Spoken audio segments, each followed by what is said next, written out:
Hello students, कैसे हैं आप सभी। आई होप आप सब बहुत अच्छे होंगे। क्लास 12th का चैप्टर नंबर 3 हम स्टार्ट करने जा रहे हैं, जिसका नाम है करंट इलेक्ट्रिसिटी। इससे पहले हम 2 चैप्टर्स पढ़ चुके हैं, लेकिन वो मैंने अपनी ऑफलाइन क्लासेस में पढ़ाया था। अब यहाँ से जितने भी चैप्टर्स होंगे वो सभी आपको ऑनलाइन भी मिलेंगे। तो इससे पहले जो 2 चैप्टर्स हमने नहीं किए ऑनलाइन, वो भी आपको जल्दी मिल जाएंगे। बाकी हम आज से जो यहाँ पे जो वीडियोज़ आपको मिलेगी वो कौन सी मिलेगी, करंट इलेक्ट्रिसिटी की। ये क्लास 12 का चैप्टर नंबर 3 है, करंट इलेक्ट्रिसिटी, जिसमें हम क्या पढ़ते हैं, जिसमें हम चार्ज के बारे में पढ़ते हैं। इससे पहले जो 2 चैप्टर हमने पढ़े हैं वहाँ पर भी हमने चार्ज पढ़ा है, लेकिन वहाँ पर हमने चार्ज कुछ इस तरीके से पढ़ा था कि जो आपका चार्ज है वो कैसे होता है, अगर रेस्ट पे होता है, एट रेस्ट। अगर चार्ज किस पे, आपकी रेस्ट पे है, तो वहाँ पे बनती है इलेक्ट्रोस्टैटिक्स।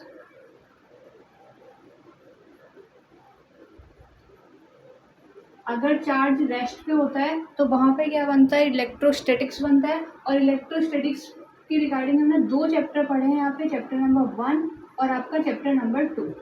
चैप्टर 1 में पूरा हमने क्या पढ़ा था, इलेक्ट्रिक फील्ड पढ़ा हुआ है, और चैप्टर 2 में हमने इलेक्ट्रिक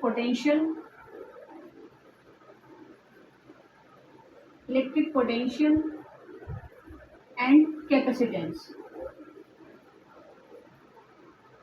तो ये 2 चैप्टर अभी हम कवर कर चुके हैं। तो जब भी चार्ज आपका रेस्ट पे होता है तो उसको क्या बोला जाता है, इलेक्ट्रोस्टैटिक्स बोला जाता है। और इस पे 2 चैप्टर हैं आपके, इलेक्ट्रिक फील्ड और आपका क्या है, इलेक्ट्रिक पोटेंशियल कैपेसिटेंस। अब यही चार्ज जब रेस्ट पे होता है तो इलेक्ट्रोस्टैटिक्स बन जाता है। यही चार्ज अब किस में लेके आना है, मोशन में लेके आना है।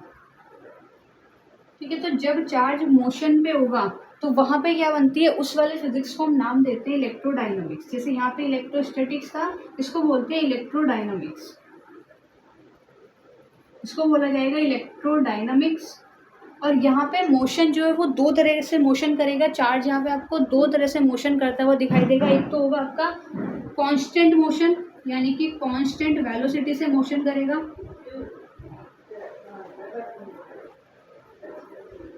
अगर कांस्टेंट वेलोसिटी से मोशन कर रहा है चार्ज, अगर आपका कांस्टेंट वेलोसिटी से मोशन कर रहा है तो वहां पे बनती है करंट इलेक्ट्रिसिटी। तो आप समझ गए होंगे कि यहाँ पे चैप्टर का नाम भी क्या है, आपका करंट इलेक्ट्रिसिटी है। तो इसका मतलब है कि यहाँ पे जो चार्ज मिलने वाला है वो कौन सी वेलोसिटी से मोशन करेगा, कांस्टेंट मोशन करेगा, यानी कि कांस्टेंट वेलोसिटी से मोशन करेगा। कांस्टेंट वेलोसिटी का मतलब क्या होता है कि सेम टाइम में सेम डिस्टेंस ट्रेवल करेगा, तो उसको हम बोलते हैं कांस्टेंट वेलोसिटी। तो उसी जब कांस्टेंट वेलोसिटी से कोई भी चार्ज मोशन करता है तो वहाँ पे क्या बनता है, आपका करंट इलेक्ट्रिसिटी बनता है। और अगर आपका यही मोशन अगर वेरिएबल है, अगर वेरिएबल वेलोसिटी है, वेरिएबल वेलोसिटी है, तो यहाँ पे बनती है आपकी मैग्नेटिज्म। इससे आगे के 4th और 5th चैप्टर में हमें यही पढ़ना है। वहाँ पे जो आपको मोशन करता हुआ चार्ज दिखाई देगा वो कैसे दिखाई देगा, वेरिएबल वेलोसिटी से होगा, यानी कि एक्सीलरेटेड मोशन होगा। ठीक है, यहाँ पे क्या करेगा, इसको आप ये भी बोल सकते हो एक्सीलरेटेड मोशन। इसका मतलब है कि इसकी वेलोसिटी क्या होती रहेगी, चेंज होती रहेगी। तो जब वेलोसिटी चेंज होती है तो वहाँ पे क्या बनती है, मैग्नेटिज्म बनती है, मैग्नेट का कंसेप्ट बनता है। और जब आपकी कांस्टेंट वेलोसिटी होगी तो वहाँ पे क्या बनेगी, करंट इलेक्ट्रिसिटी बनेगी। तो ये चैप्टर का इंट्रोडक्शन है। थोड़ा सा क्या पढ़ा हमने, क्या देखा कि जब चार्ज किस पे है, रेस्ट पर है। अगर चार्ज आपको रेस्ट पे मिल रहा है तो वहाँ पे आप पढ़ते हो इलेक्ट्रोस्टैटिक्स, और इससे रिगार्डिंग 2 चैप्टर है आपका, चैप्टर नंबर 1 और चैप्टर नंबर 2।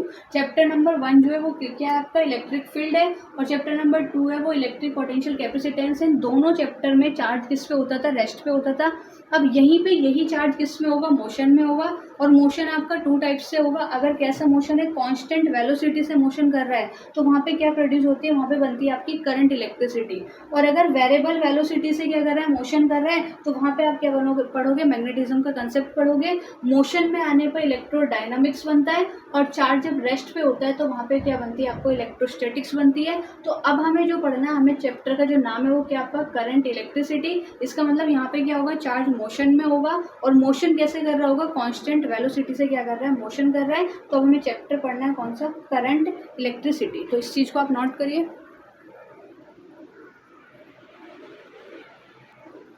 हेडिंग डालोगे अब आप, इलेक्ट्रिक करंट। पहला टॉपिक है आपका electric current.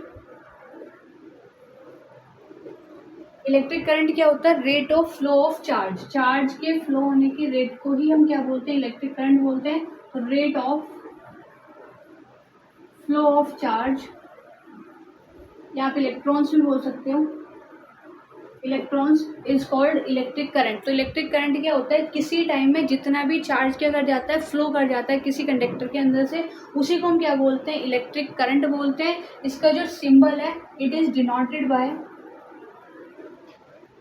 It is denoted by I. इसको हम किससे डिनोट करते हैं? आई से इसको डिनोट करते हैं। तो यहाँ पे जो फॉर्मूला बनता है, फॉर्मूला आपका क्या बनेगा?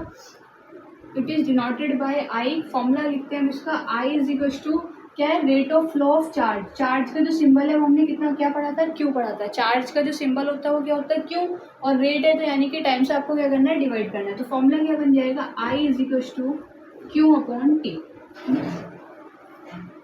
आई is equal to Q upon T. अब हम दो तरीके से चार्ज निकालेंगे। एक तो हम एवरेज करंट निकालेंगे, दो तरीके से हमें करंट निकालना है।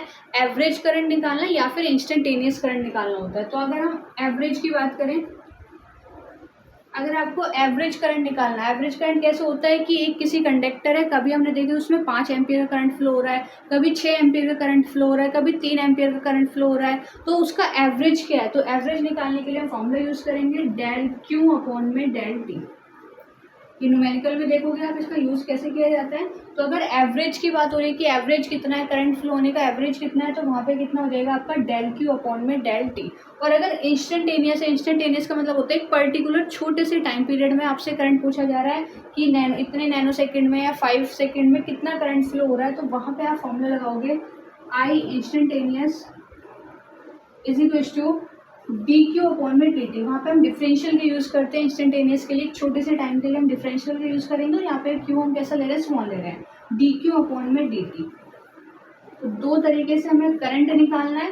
फॉर्मूला इसका क्या होता है? I is equal to Q upon T. और अगर एवरेज पूछा है तो एवरेज की बात आती है तो डेल का यूज़ करते हैं। इंस्टेंटेनियस पूछा जाता है तो हम किसका यूज़ करते हैं? डी का यूज़ करते हैं। इसकी यूनिट बनाएंगे तो यूनिट देखो आप, इसकी यूनिट क्या होगी? किसकी बात हो रही है? चार्ज पर टाइम। ठीक है, ऊपर क्या हमारा चार्ज है और नीचे आपका क्या है? टाइम है। तो चार्ज की जो यूनिट होती है, चार्ज की यूनिट आपको पता है कूलाम। तो चार्ज के लिए हम क्या यूज करेंगे? कूलाम अपॉन में टाइम। टाइम के लिए क्या यूज किया जाता है? सेकंड यूज किया जाता है। और कूलाम पर सेकंड किसके इक्वल होता है? 1 एम्पियर के इक्वल होता है। यानी कि जब 1 सेकंड में 1 कूलाम चार्ज फ्लो कर जाता है तो उसको हम क्या बोलते हैं? 1 एम्पियर करंट यहाँ पे क्या हो चुका है? फ्लो हो चुका है। तो यहाँ पे इसकी हम एसआई यूनिट की अगर बात करें तो इसकी जो एसआई यूनिट होती है, एसआई यूनिट होती है इसकी एम्पियर। एम्पियर एक फंडामेंटल भी यूनिट है। 7 फंडामेंटल यूनिट पढ़ी है आपने 11th क्लास में भी और 9th क्लास में पढ़ाई जाती है। तो 7 फंडामेंटल यूनिट में से एक एम्पियर भी क्या आपकी फंडामेंटल यूनिट है। तो एम्पियर काफ़ी इंपॉर्टेंट यूनिट है। तो किसकी यूनिट होती है? इलेक्ट्रिक करंट की। कैसी यूनिट है? एसआई यूनिट है। डायमेंशन की बात करें तो फंडामेंटल है तो उसकी जो डायमेंशन होगी, डायमेंशन क्या होती है इसकी? ए। करंट की जो डायमेंशन है वो क्या होगी आपकी? ए होगी। तो ये है हमारा इलेक्ट्रिक करंट। इलेक्ट्रिक करंट क्या होता है? Rate of flow of charge, या फिर आप क्या बोल सकते हो? इलेक्ट्रॉन्स बोल सकते हैं। उसी को हम क्या बोलते हैं? इलेक्ट्रिक करंट बोलते हैं। डिनोटेड सिंबल क्या होता है? तो उसको आई से डिनोट करते हैं। फॉर्मूला क्या बनेगा? फॉर्मूला बन जाएगा I is equal to Q upon T. Q यहाँ पे क्या है? चार्ज, और टी आपका क्या है? टाइम। किसी टाइम में जितना भी चार्ज फ्लो हो रहा है वही आपका क्या कहलाता है? Electric current. इसके लिए आई एवरेज अगर हमें निकालना है तो डेल क्यू अपॉन में डेल टी। और अगर इंस्टेंटेनियस निकालना है तो फॉर्मूला क्या लगाओगे आप? डी क्यू अपॉन में डी टी। यूनिट की बात करें तो यूनिट क्या बन जाती है? कूलाम पर सेकेंड। और कैसे अगर इसकी एसआई यूनिट पूछी जाती है तो एसआई यूनिट क्या है आपकी? एम्पियर है। एम्पियर एक क्या होती है? फंडामेंटल यूनिट है। इसकी जो डायमेंशन है वो क्या होती है आपकी? Capital A. नोट करिए।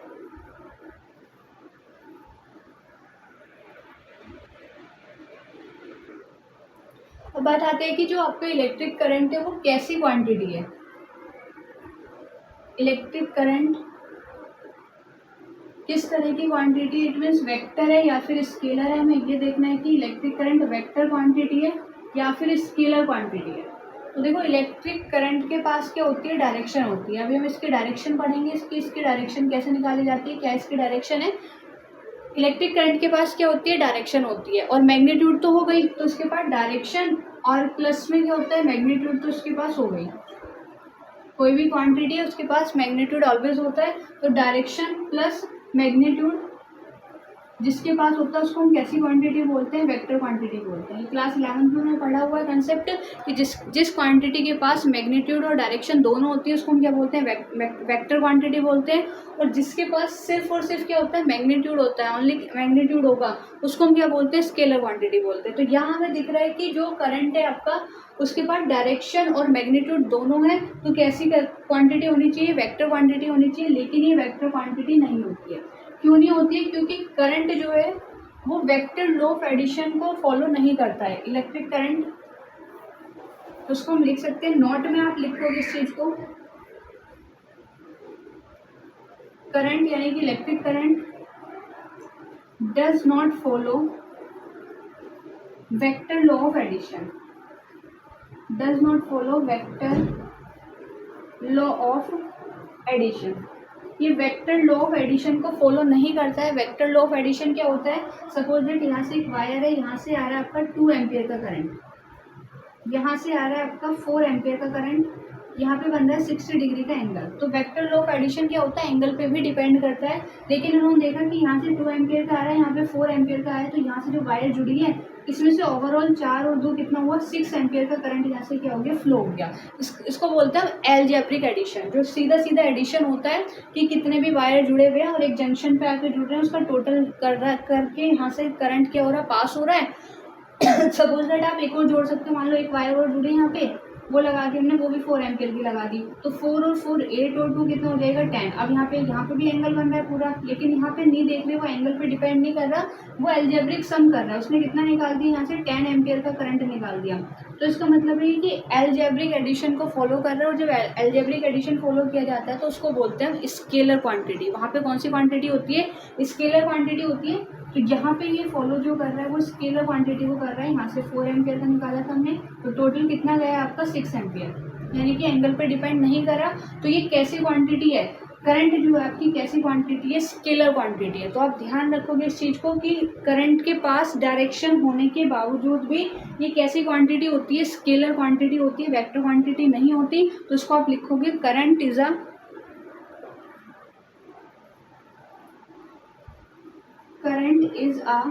Scalar quantity. ठीक है, ऑप्शन में पूछ लिया जाता है कि करंट कैसी क्वांटिटी है, वेक्टर क्वांटिटी है या फिर स्केलर क्वांटिटी है, तो आपका आंसर कैसा होगा, करंट कैसी क्वांटिटी होती है, स्केलर क्वांटिटी होती है। इसको एक नाम और दिया जाता है टेंसर। ठीक है, यहाँ पे जो ये स्केलर क्वांटिटी है इसको टेंसर भी बोला जाता है। जब आप बड़ी क्लासेस में आगे जाओगे तो वहाँ पे आपको एक वर्ड मिलेगा टेंसर, जो वेक्टर होने के बावजूद भी, यानी कि डायरेक्शन रखने के बावजूद भी वो वेक्टर क्वांटिटी नहीं है, तो उसको टेंसर क्वांटिटी बोला जाता है, TENSOR। तो उसको आप टेंसर क्वांटिटी भी नाम लिख लेना। अगर ऑप्शन में आपको दिखाई दे रहा है कि टेंसर लिखा हुआ है तो आपका आंसर जो टिक होगा फिर वो टेंसर होगा। चारों ऑप्शन में से टेंसर नहीं है तो फिर कैसी क्वांटिटी हो जाती है, स्केलर क्वांटिटी हो जाती है। तो इलेक्ट्रिक करंट कैसी क्वांटिटी है, इलेक्ट्रिक करंट स्केलर क्वांटिटी है। रीजन क्या है कि ये वेक्टर लॉ ऑफ एडिशन को फॉलो नहीं करता है, इसलिए इसको हम क्या बोलते हैं, स्केलर क्वांटिटी बोलते हैं, या फिर इसका एक पर्टिकुलर नाम दिया गया है tensor quantity.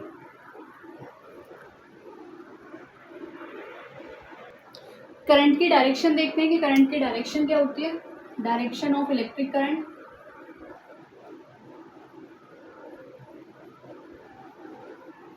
Direction of electric current, तो डायरेक्शन ऑफ इलेक्ट्रिक करंट को आप इस तरह से समझोगे, हमारे पास कोई कंडक्टर है,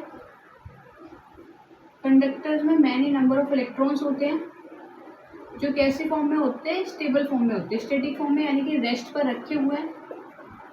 नंबर ऑफ इलेक्ट्रॉन्स है, बहुत सारे नंबर ऑफ इलेक्ट्रॉन्स हैं, मैंने 2-4 आपको यहाँ पे दिखा दिए। ठीक है, किसी भी कंडक्टर में बहुत सारे मैनी नंबर ऑफ इलेक्ट्रॉन्स होते हैं। अब हमें क्या करना है, यहाँ पे करंट बनाना है। करंट की हमने डेफिनेशन पढ़ी है, फ्लो ऑफ इलेक्ट्रॉन्स, या फिर आप क्या बोल सकते हो, फ्लो ऑफ चार्ज। तो हमें क्या करना है, इन इलेक्ट्रॉन्स को फ्लो कराना है, और किसी भी चीज़ को फ्लो कराने के लिए उस पर हमें क्या लगानी पड़ेगी, फोर्स लगानी पड़ेगी। तो हम यहाँ पे एक एक्सटर्नल फोर्स लगाएंगे। एक्सटर्नल फोर्स लगाने के लिए मैं यहाँ पे क्या कर रहे हैं, हम यहाँ पे एक बैटरी कनेक्ट कर रहे हैं। हमने यहाँ पे एक बैटरी कनेक्ट की, बड़े वाला पॉजिटिव टर्मिनल होता है, छोटे वाला होता है आपका नेगेटिव टर्मिनल। तो ये पॉजिटिव है और ये क्या आपका नेगेटिव है। तो पूरा पॉजिटिव चार्ज इधर आ जाएगा और यहाँ पे क्या आ जाएगा आपका नेगेटिव चार्ज हो जाएगा। इलेक्ट्रॉन के पास कैसा चार्ज होता है, तो इलेक्ट्रॉन्स के पास कैसा चार्ज होता है, नेगेटिव चार्ज होता है। इधर से पॉजिटिव चार्ज आया और इधर से कैसा आया, नेगेटिव चार्ज आया। तो नेगेटिव नेगेटिव को क्या कर देगा, रिपेल कर देगा, और पॉजिटिव उसको क्या करेगा, अट्रैक्ट करेगा। तो आप देखोगे कि इस पर फोर्स लगेगी, इलेक्ट्रॉन्स पे फोर्स लगेगी। ये क्या होगा, नेगेटिव से तो रिपेल होगा और पॉजिटिव की तरफ क्या हो जाएगा, अट्रैक्ट हो जाएगा। तो इस पर फोर्स लगेगी, एक्सटर्नल फोर्स इस डायरेक्शन में। और जब ये फोर्स इस पे लगेगी तो ये फ्लो करेगा, और जैसे ही हमारे नंबर ऑफ इलेक्ट्रॉन्स फ्लो करते हैं तो वहाँ पे क्या बन जाती है, करंट बन जाता है। अब करंट की डायरेक्शन कैसे पता चलेगी, तो कंसेप्ट में बताया गया कि इसकी जो डायरेक्शन होती है वो हमेशा जो आपके इलेक्ट्रॉन्स होते हैं उसके फ्लो करने की अपोजिट डायरेक्शन में होती है। देखो इलेक्ट्रॉन्स का जो फ्लो है वो इधर हुआ, फ्लो ऑफ इलेक्ट्रॉन्स, ठीक है, नेगेटिव से दूर जा रहा है, पॉजिटिव की तरफ क्या हो रहा है, अट्रैक्ट हो रहा है। तो इसकी अपोजिट डायरेक्शन में क्या होती है, आपकी इलेक्ट्रिक करंट प्रोड्यूस होती है। तो यहाँ पे इसकी जो डायरेक्शन होगी, करंट की डायरेक्शन वो इधर होगी, यानी कि पॉजिटिव टू कैसी हो जाएगी, आपकी नेगेटिव हो जाएगी। तो करंट की जो डायरेक्शन होती है वो कैसी होती है, पॉजिटिव टू नेगेटिव। तो मैं यहाँ पे करंट की डायरेक्शन लिख रही हूँ, इलेक्ट्रॉन्स की डायरेक्शन नहीं बता रही मैं, यहाँ पे किसकी डायरेक्शन बताई जा रही है, करंट की। तो करंट की जो डायरेक्शन होगी वो ऑलवेज कैसी होती है, पॉजिटिव से कैसी होती है, नेगेटिव होती है। या फिर आप बोल सकते हो opposite to the direction of flow of electrons, जिधर इलेक्ट्रॉन्स फ्लो कर रहे हैं उसके अपोजिट डायरेक्शन में क्या बनेगा, आपका करंट बनेगा। तो उसकी जो डायरेक्शन है, direction of I, direction of I का मतलब है करंट की जो डायरेक्शन है वो कैसी होगी आपकी, always positive terminal to negative terminal, ठीक है। पॉजिटिव से कैसे जाएगी, नेगेटिव जाएगी। या फिर आप ये बोल सकते हो opposite to the direction of, opposite to the direction of flow of electrons, flow of electrons, जिधर भी इलेक्ट्रॉन्स फ्लो कर रहे हैं उसकी अपोजिट डायरेक्शन में क्या बनता है, आपका इलेक्ट्रिक करंट बनता है। तो डायरेक्शन हमें पता चल गई, डायरेक्शन कैसी होती है, ऑलवेज कैसी होती है, नेगेटिव से कैसी होती है, आपकी पॉजिटिव होती है। किसकी डायरेक्शन, करंट की डायरेक्शन। आई की जो डायरेक्शन होती है, आई करंट को हम आई से रिप्रेजेंट करते हैं, आई का सिंबल है। तो आई की जो डायरेक्शन होगी वो पॉजिटिव से कैसी होती है, नेगेटिव होती है। एक बार हम टर्मिनल चेंज करके देख लेते हैं, पॉजिटिव इधर कर देते हैं, नेगेटिव हम इधर कर देते हैं। तो अगर आप टर्मिनल भी चेंज कर देते हो, इधर हमने नेगेटिव लगा दिया, उधर लगा दिया आपका पॉजिटिव, ठीक है। इसमें नंबर ऑफ इलेक्ट्रॉन्स दिखा देते हैं इधर। तो यहाँ पे पॉजिटिव है, यहाँ पे नेगेटिव है, तो इधर नेगेटिव आ जाएगा और इधर कैसा आ जाएगा, आपका पॉजिटिव आ जाएगा, ठीक है। तो देखो नेगेटिव इलेक्ट्रॉन्स जो है पॉजिटिव की तरफ अट्रैक्ट होंगे और नेगेटिव से रिपेल होंगे। तो इसकी डायरेक्शन ऐसी होगी। इस बार फ्लो ऑफ इलेक्ट्रॉन्स इधर है, फ्लो ऑफ इलेक्ट्रॉन्स, इलेक्ट्रॉन्स इधर जा रहा है तो इसकी अपोजिट डायरेक्शन में क्या बनेगी, आपकी करंट बनेगा। तो करंट की डायरेक्शन ऐसी होगी। तो इस बार भी देखो पॉजिटिव से नेगेटिव है करंट की डायरेक्शन। यहाँ पे मैं आपको इलेक्ट्रॉन्स की डायरेक्शन नहीं बढ़ा रही, यहाँ पे हमें क्या देखना है, करंट की डायरेक्शन देखना है। तो करंट की डायरेक्शन हमेशा कैसी आएगी, पॉजिटिव से कैसी आएगी, आपकी नेगेटिव आएगी। तो करंट की अगर डायरेक्शन पूछी जाती है तो always positive terminal to negative terminal, या फिर आप बोल सकते हो opposite to the direction of flow of electrons, जिधर भी इलेक्ट्रॉन्स फ्लो कर रहे हैं उसके अपोजिट डायरेक्शन में हमेशा क्या बनता है, आपका करंट बनता है। देखो नेक्स्ट टॉपिक है आपका करंट डेंसिटी। करंट डेंसिटी को समझोगे कि करंट डेंसिटी क्या होती है, किसी कंडक्टर में से ना करंट फ्लो हो रहा है इस डायरेक्शन में, ठीक है। ये करंट फ्लो की डायरेक्शन है, ये ठीक है। यहाँ पे हमने क्या करा, करंट फ्लो हो रहा है किसी कंडक्टर में से, ऐसे क्या हो रहा है, करंट फ्लो हो रहा है, करंट की डायरेक्शन दिखाई हुई है। अब इसके एक पर्टिकुलर एरिया में से जितना करंट फ्लो होगा, हमने क्रॉस सेक्शन एरिया कट करा और इसके नॉर्मली कट करना है, ठीक है। ये ऐसे जा रही है तो इसके नॉर्मली हमने क्या करा, इसके नॉर्मली हमने क्या कर दिया, एक एरिया कट किया, एक क्रॉस सेक्शन एरिया कट करा। तो इस एरिया में से जितना भी करंट होके गुजरेगा, करंट होके निकलेगा, उसी को हम क्या बोलते हैं, करंट डेंसिटी बोलते हैं। इसको डिनोट करते हैं, इसका जो डिनोटेड सिंबल है, डिनोटेड सिंबल इसके डिनोटेड सिंबल है जे। हम किससे डिनोट करेंगे इसको? जे से डिनोट करेंगे। तो जहाँ पर भी करंट डेंसिटी की बात होगी, करंट डेंसिटी को हम किससे डिनोट करते हैं? जे से डिनोट करते हैं। क्या बताता है कि जहाँ से भी करंट फ्लो हो रहा है, किसी कंडक्टर में से अगर करंट फ्लो हो रहा है तो उसके क्रॉस सेक्शन एरिया में से, और वो क्रॉस सेक्शन एरिया करंट के कैसे होगा? नॉर्मल होगा, नॉर्मली होगा इसके। तो उसमें से, उस एरिया में से जितना भी करंट पास होके जा रहा है उसको हम क्या बोलते हैं? करंट डेंसिटी बोलते हैं। उसमें कितना करंट है, तो यहाँ पे इसका जो फॉर्मूला बनेगा, इसका फॉर्मूला बनेगा J is equal to, current flow हो रहा है, क्रॉस सेक्शन एरिया हमने माना इसका ए है, तो कितना करंट फ्लो हो रहा है? आई करंट फ्लो हो रहा है, किस में से? एक एरिया में से। तो फॉर्मूला बन जाता है इसका J is equal to I upon A. और अगर ये किसी एंगल पे हो, सपोज दैट ये ऐसे है, नॉर्मली ना हो कि इसके किसी एंगल पर है, तो यहाँ से हम देखेंगे कि इस एरिया का वेक्टर किधर है। एरिया वेक्टर ऐसे होगा। चैप्टर नंबर 1 में हमने एरिया वेक्टर पढ़ा है, तो इसका एरिया वेक्टर ऐसे होगा, जो इससे कितना एंगल बना रहा है? थीटा एंगल बना रहा है। तो थीटा के अगेंस्ट जो होता है, थीटा से जो टच करता हुआ एंगल बनता है उसको हम क्या बोलते हैं? कॉस थीटा बोलते हैं। तो यहाँ पे क्या बन जाएगा हमारा फॉर्मूला, जो बन जाएगा J is equal to I upon में ए कॉस थीटा। तो अगर किसी एंगल पे जा रहा है आपका एरिया वेक्टर, हमने किसी एंगल पे लिया है, तो वहां पे फॉर्मूला क्या लगाओगे? J is equal to I upon में ए कॉस थीटा। और अगर नॉर्मली ले रहे हो आप, एरिया आपका नॉर्मल है किसके? करंट के, तो वहां पे फॉर्मूला क्या बनाओगे? J is equal to I upon में ए। ठीक है। यहाँ पे इसकी यूनिट की बात करें कि इसकी यूनिट क्या होगी, तो यूनिट बना लेते हैं। ऊपर किसकी यूनिट है? करंट की यूनिट। करंट की यूनिट होती है एम्पियर, और नीचे किसकी यूनिट है? एरिया की। एरिया की क्या होती है? Metre square. हाँ, मीटर स्क्वायर। तो यूनिट क्या बन जाएगी इसकी? एम्पियर पर मीटर स्क्वायर। डायमेंशन बनाओगे इसकी, अगर डायमेंशन की बात करते हैं तो डायमेंशन, करंट की डायमेंशन तो ए होती है, अपॉन में क्या आपका मीटर, मीटर की क्या होती है? एल, और उस पर क्या लगा दोगे? Square, L square. तो इसकी बन जाएगी एल माइनस 2a, ऊपर जाके माइनस को हो जाएगा। तो डायमेंशन की बात करें तो डायमेंशन इसकी क्या होती है? L minus 2a। यूनिट क्या बनेगी? एम्पियर पर मीटर स्क्वायर। फॉर्मूला क्या बन जाएगा करंट डेंसिटी का? J is equal to I upon A. और अगर किसी एंगल पे डिपेंड कर रहा है तो फॉर्मूला क्या बन जाएगा? J is equal to I upon A cos theta. अगर आपसे क्वांटिटी पूछते हैं कि कैसी क्वांटिटी है, तो देखो कैसी क्वांटिटी होगी। यहाँ से अगर हम देखें, ये वाली जो आपकी करंट डेंसिटी है, ये कैसी क्वांटिटी है? ये स्केलर क्वांटिटी है। ठीक है। तो यहाँ पे आप डाल लेना कि जे कैसी क्वांटिटी है? ये स्केलर, सॉरी, वेक्टर क्वांटिटी है।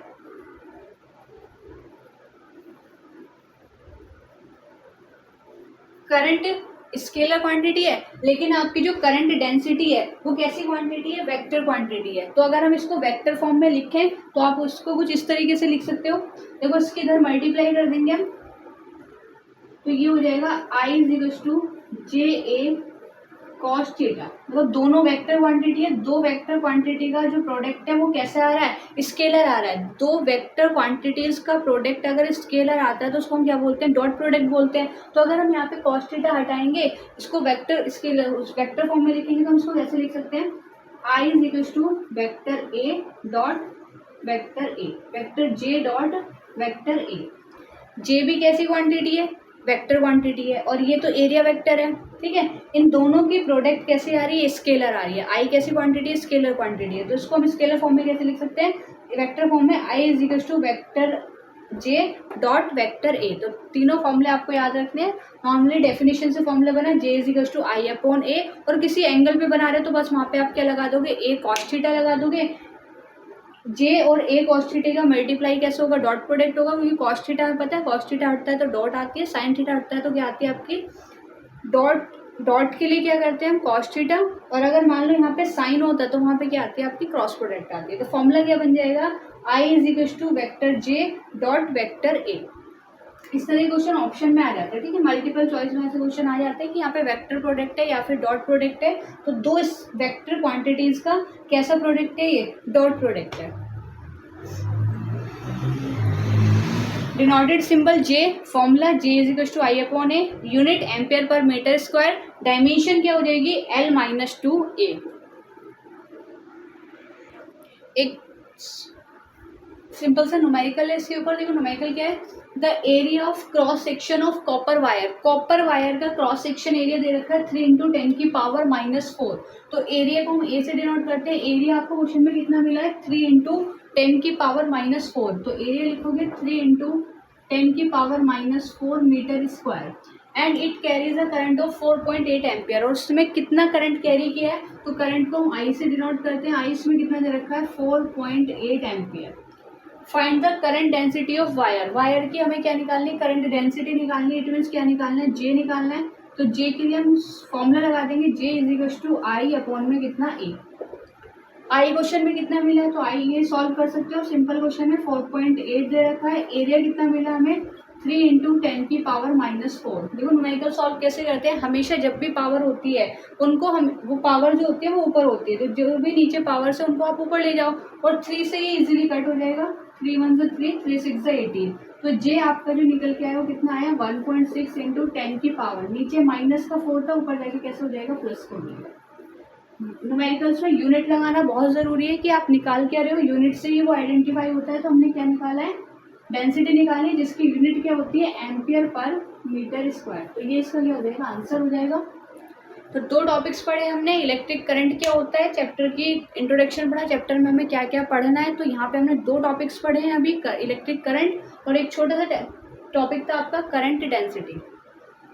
और मैं आपको बताऊँ, हम यहाँ पे क्या करेंगे, 1 जून से 1 जून से आपकी सेकंड बुक स्टार्ट होगी। और मेरी कोशिश पूरी होगी कि सेकंड बुक आपकी जून मंथ में बिल्कुल कंप्लीट हो जाएगी, ठीक है। तो डेली इस वीडियो रेगुलर आपको यहाँ पे बने रहना। रेगुलर आपको 1 वीडियो या 2 वीडियो जरूर मिलेगी सेकंड बुक की। और सेकंड बुक का फर्स्ट बुक से कोई कंसेप्ट नहीं मिलते हैं, बिल्कुल अलग है। यहाँ पे सेकंड बुक में हमें क्या पढ़ना है, ऑप्टिक्स पढ़ना है, पूरी लाइट के बारे में पढ़ना है, जिसका थोड़ा पोर्शन आपने क्लास 10th में पढ़ा था, लेकिन यहाँ पे काफ़ी मेजर पोर्शन है। तो सेकंड बुक जो हम स्टार्ट करेंगे वो कब से करेंगे, 1 जून से करेंगे। बाकी आपकी फर्स्ट बुक इस तरीके से थोड़ा थोड़ा चलते रहेगा, लेकिन मेरी जो कमांड होगी वो सेकंड बुक पे होगी कि सेकंड बुक जो आपकी वो जून मंथ में कंप्लीट हो जाए, जो आप इन फ्यूचर में मतलब जब स्कूल में पढ़ो तो इजीली आप वहाँ पे आराम से पढ़ते रहो, ठीक है। तो सेकंड बुक हम 1 जून से पढ़ेंगे, रेगुलर आपको देखनी है, रेगुलर बने रहना है, ठीक है। और फर्स्ट बुक आपका थोड़ा आराम से 2-2 3-3 टॉपिक हम आराम से करते रहेंगे। थैंक्स फॉर वॉचिंग, मिलते हैं नेक्स्ट वीडियो में। तब तक के लिए गुड लक और अच्छे से पढ़ाई कीजिए।